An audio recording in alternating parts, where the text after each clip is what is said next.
You're listening to Seattle Real Estate Podcast. Hey everybody, I'm Sean Reynolds from Summer Properties Northwest, Reynolds and Kline Appraisal, and your host of this episode of the Seattle Real Estate Podcast. So here in Seattle, we kind of feel like we're getting hammered by the whole protesting, looting thing, just about on a weekend basis. Maybe there's a random looting, smashing of stores like midweek. So a couple of times a week, we've got this scenario going on. The only other city that's probably been hit harder on a consistent basis and didn't have something like CHOP, which Seattle had this summer, is Portland. And I've done a little bit of coverage in Portland. I went down there for a day and a night, and it was a mess. And I haven't been back because it was pretty scary. There was a lot of craziness going on, a lot of crazy people, and they have kept up their attack on the federal buildings down there to the point where there's a lot of businesses that are no longer operating in the downtown Portland area. So when I say that, there's businesses leaving downtown Seattle, I'm not exaggerating. There are entire streets that are just like, oh my gosh, this is a boarded up Armageddon. What happened here? So when I'm talking about businesses leaving the downtown core area, I'm not talking because they can't afford rent or their business plans aren't working out. I'm typically talking about a combination of those factors, as well as they no longer feel safe and they no longer feel like there's an environment for their business that can operate because their local politicians are not providing the safety factor of, number one, their employees, number two, the physical structures of their stores, and number three, their customers. They don't have enough customers walking around, and that's on top of just so many businesses no longer having their employees working downtown. Will that change? Yeah, it will. I had a comment. I don't read a lot of the comments on like the YouTube channel, but some of them I do. And somebody said, yeah, Seattle will turn around. I think I'd made a comment in a prior podcast. Seattle will turn around like Detroit has. Big difference there is Detroit went sideways because its employer base went out of business, right? U.S. manufacturing of cars, well, that kind of all got outsourced, right? You had a ton of companies shut down. That's not happening here in Seattle. You've still got an extremely vibrant employer base, and that's why so many people come to do business here and have their employees live here is because of the labor pool. Massive difference between Seattle and Detroit. So what we're going to do today in this podcast, we're going to take a look at Portland. When we say businesses are leaving Portland, what does that really look like? I mean, Sean, really, how many businesses are leaving? And maybe they should have left anyway. Maybe they just weren't good businesses. Maybe they didn't have a good business plan. Maybe they didn't have insurance for the damage they took. And that is a podcast. Somebody said in the comments, hey, do most small businesses have insurance to safeguard against something like a break-in from a looting? And I don't know the actual answer to that because I'd need to look at my insurance policy, my commercial liability insurance policy, to see if it covers looting or break-ins like that. I would assume it does, but I'm not exactly sure, so I'd have to review that. But for a lot of commercial leases, before you move in, you have to provide proof of insurance that you have an insurance policy that not only covers the interior of the unit, but covers a bunch of liability factors in case somebody slips and falls on your porch or whatever. Basic insurance for a commercial space. So a lot of landlords will require that. Some on the smaller business side won't. And that's where you get into areas where if people had looters come through or smash their windows or steal their inventory, those businesses might be out of luck. And and one of the big things was, hey, if businesses have insurance, it's not really looting. That's something that the Black Lives Matter movement has said. They come right out. Some of their leaders have said, well, it's not really looting if they have insurance, is it? But it is. You're still stealing, and who ends up paying on that is both the business owners and the insurance companies. Insurance companies have paid out somewhere around, I think, $2 billion. Over $2 billion is the latest quote. And not only that, the insurance companies have to pay out when there's looting that goes on and the break-ins go on, but the business owners have to shut down their business, have no income, got to figure out what to do with their employees in the meantime. They've got to go through the heartache of putting their store back together after having it vandalized. And they also have to make a judgment call. Is this the right location for us to reopen in? Is this where we should be? I mean, you get broken into once, twice, 3 times. On that 4th attempt, are you like, yeah, I don't know if this is really where we should be? That's what businesses in Seattle are facing right now.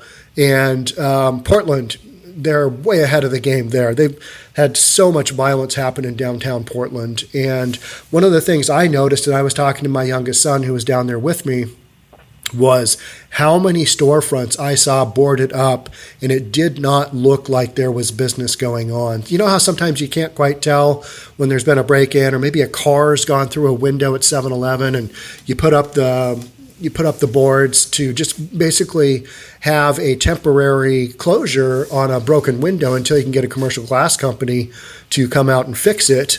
But in the meantime, it just kind of looks like boarded up, and is that open? Not sure. Should I go in there? I don't really know. Those are some of the things that we're going to talk about. So let's jump on into it. Enough babbling from me. Downtown Portland businesses. How many open, closed, or empty? And the empty would just be, hey, there's nobody in that spot, vacant. And the tagline was over 20 businesses have permanently closed. To me, that wouldn't have been the tagline that I would have put. It would have been the other one that we'll come up with here in a second. And this is an article out of, where is this from? Oh, Kline, Channel 6 down in Portland. Amid the pandemic, protests, and a homeless crisis, downtown Portland's reputation has been the center of some controversy over the last few months. It's been a national controversy. Just about anybody has covered this story. A new survey is shedding light on how many businesses have closed as 2020 comes to an end. The Downtown Portland Clean and Safe Downtown Portland Clean and Safe, that's an organization, recently conducted a survey of businesses within the 213 blocks that make up the area. They said they surveyed 718 retail and restaurants throughout the month of September. That's a lot. Their survey found that there were over 430 businesses still open. Okay, so well over half, some by appointment only or with adjusted hours. 170 businesses were temporarily closed. That's the tag I would have put. The 170 businesses were temporarily closed. That's a lot. That 170 out of 718 that they surveyed, they're out of bed. They're temporarily closed. And how many of those are gonna be permanently closed? Probably a good percentage. Yeah, we're temporarily closed. We're kind of waiting to see how things go. And with the way things have gone in Portland, man, I don't think I'd be opening up right there unless your business is absolutely dependent upon the downtown Portland location. And I don't know why that would be, because I was there and it was pretty grungy. I know a lot of store owners that I've kind of read information on and watched videos on. They're like, hey, we wouldn't be anywhere other than downtown Portland because that location has been in the past so vibrant. But with these protests, I mean, even 7-Eleven just recently shut down. The 7-Eleven I went to, and it was a hardcore 7-Eleven. I mean, it was a block away from where all these protests happen. Around the corner from the 7-Eleven was your basic protesters' free stuff. Bunch of tables set up on the sidewalk, a bunch of canopies. I mean, it was basically protest headquarters, protest sidewalk office. And this 7-Eleven shut down. I think they just had enough. Somebody got kicked in the head there, a lot of violence. I mean, it was just kind of rough. And so even 7-Eleven shutting down. That sucks.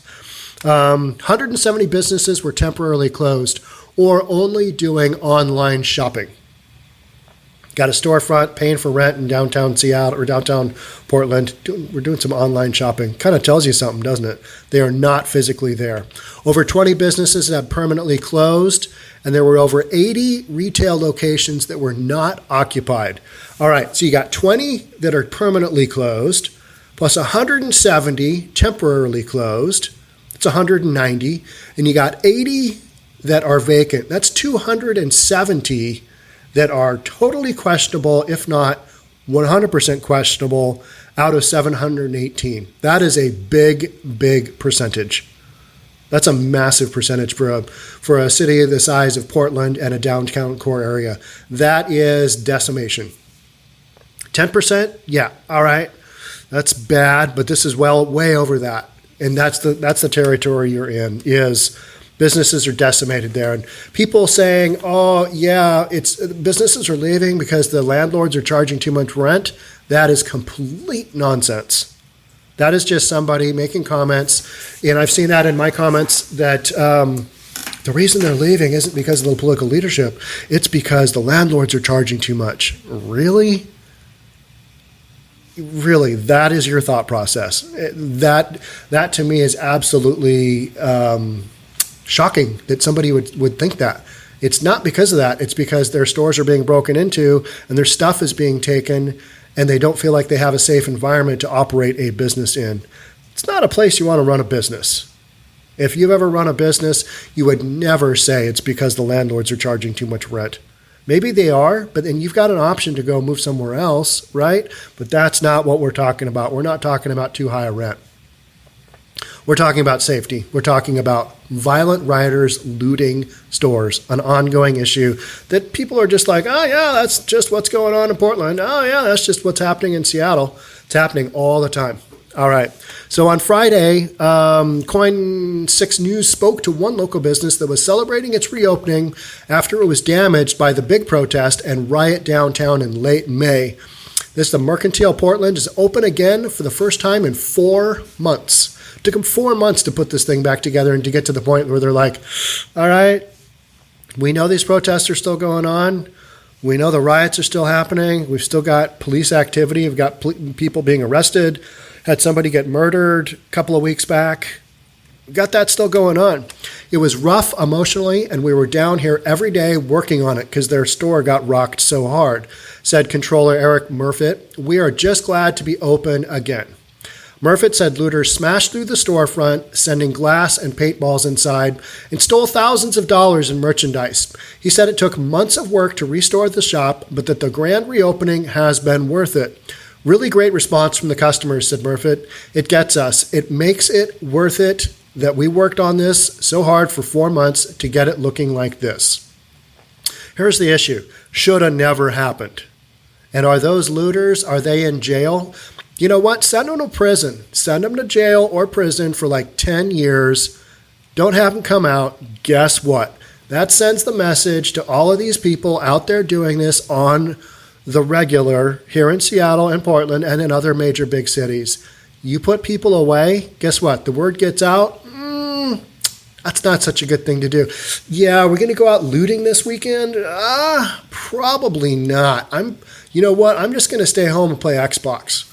That's what I'm going to do. I'm going to smoke some weed and play Xbox because I don't work and I live in my mom's basement. And you know what? That whole looting and rioting thing, you know, I saw that guy on the news. He got 10 years. This isn't for me. My political causes, they draw a limit at me going to jail for a long time until my mid-30s. That's where I'm at. All right. We'll see you later. We'll see you on the next one. Catch you on the next looting spree. All right. So in August, Greg Goodman, the co-president of the Downtown Development Group, wrote a letter to Mayor Ted Wheeler and the members of the Portland City Council about the number of businesses that are moving out of or locating outside the Central District of Portland. The number is like nothing I've ever seen in 42 years of doing business in downtown, he wrote. You can find a full list of the businesses here. So we've just got this massive narrative of businesses leaving, and they're probably not coming back anytime soon. It's going to take a whole nother generation of businesses, of business owners who haven't experienced this kind of stuff, and it'll take a few years for the memory to fade of all this going on. I know here in Seattle, I think it was 1999, we had the WTO protests, and that was a big thing, and there was all kinds of rioting, and I can't remember if there was looting, but I know there was a lot of storefronts that were smashed into. And graffiti. Let's talk about graffiti for a sec.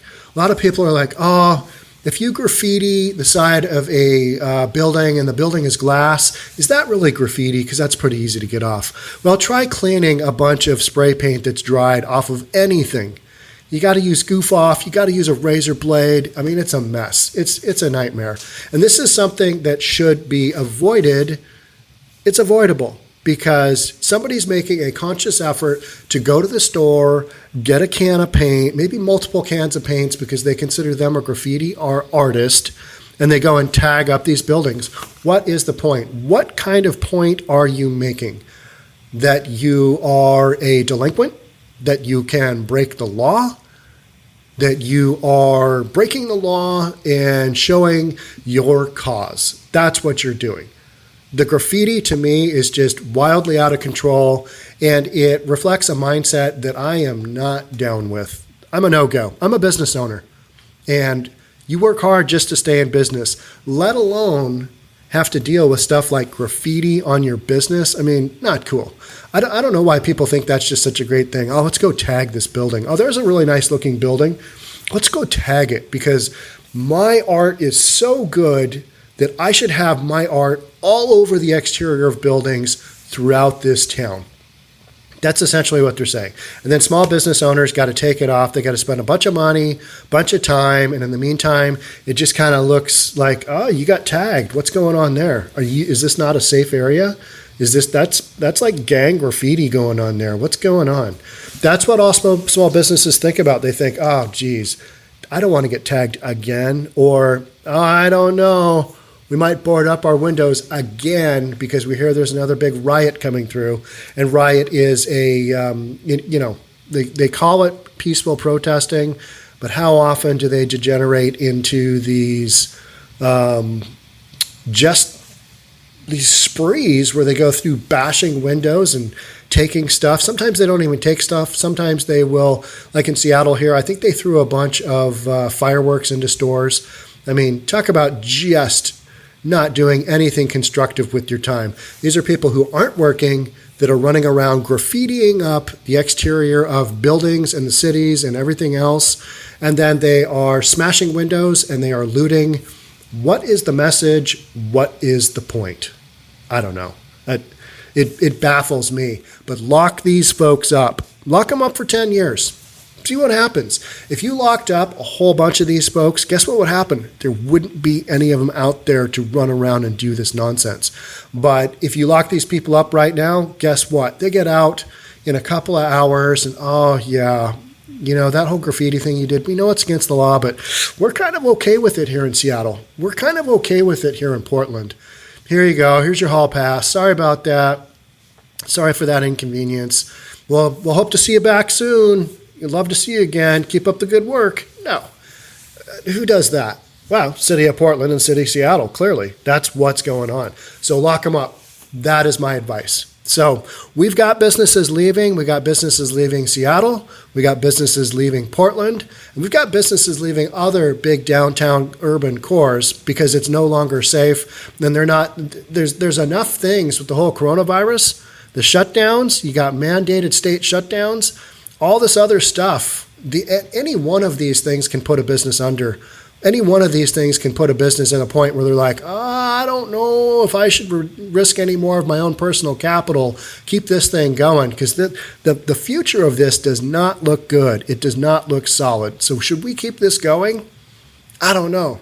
And that's what a ton of business, that's what in this article here that I just read, that's where a lot of those 170 businesses are that were temporarily closed. Those are people that are like, maybe their lease is paid up for a while, or their landlord gave them enough time to, okay, we're going to reconvene September, or we're going to reconvene in October. And there are a lot of discussions happening right now between business owners and landlords, because guess what? Even though it kind of feels like a lot of the pandemic is over with, I know it does here in Bellevue. I don't know. I got a cord underneath my feet that's really annoying. Even though it feels like things have progressed to a point where things are better, but they're still not the way they were before the Rona hit, are they? We're not even close. Talk to Uber drivers. They consistently say, yeah, things are not good. Talk to owners of 7-Eleven, one of my favorite stores, because, I mean, you can park like 10 feet from the front door, get your drink, whatever, and you're back out in your car in like a minute. That is rich enough not to waste time. Wall Street, right? Gordon Gekko. So one of those things that I always ask is the 7-Eleven owners is, hey, how is business? And consistently, they're all like, it is better, but it is not as good as it was before. But the economy was roaring before, and we are not there yet. And so a lot of these business owners that are in the 170 businesses that are temporarily closed, they're looking around going, man, do I redo this again? Do I tee up and do we go for round two? Like this one business that was closed for 4 months. Some of that, yeah, they're cleaning up, but it doesn't take that long to put a store back together. Maybe they had to work out with insurance, getting their inventory back, because it sounds like they got really hard hit. And this is vandalism that doesn't really prove a point. It has no point other than it really impacts the lives of business owners and their employees. Don't forget the employees are in here too. You got a whole bunch of people working. And so when you are justifying either graffitiing up a storefront or a building, oh yeah, insurance will cover it, or you're breaking the window and you're running in and looting, somebody pays. We all pay when insurance kicks in, because guess what? The insurance companies, they raise those rates, and with $2 billion in claims, that's not where we want to be. So local politicians, you need to throw some of these people in jail. You need to allow the police officers to throw them in jail for a long time. Send the message, we don't want to tolerate this, because this kind of stuff that is endangering these businesses has no place in the business environment. That's all I got. All right. So that's it for me on this episode of the Seattle Real Estate Podcast. Thank you so much for tuning in.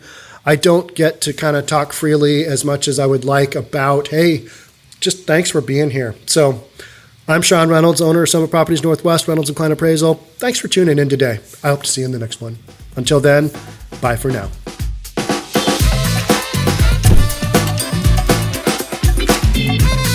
Don't forget to subscribe to our channel and hit the notification bell so you'll know when our next video is out.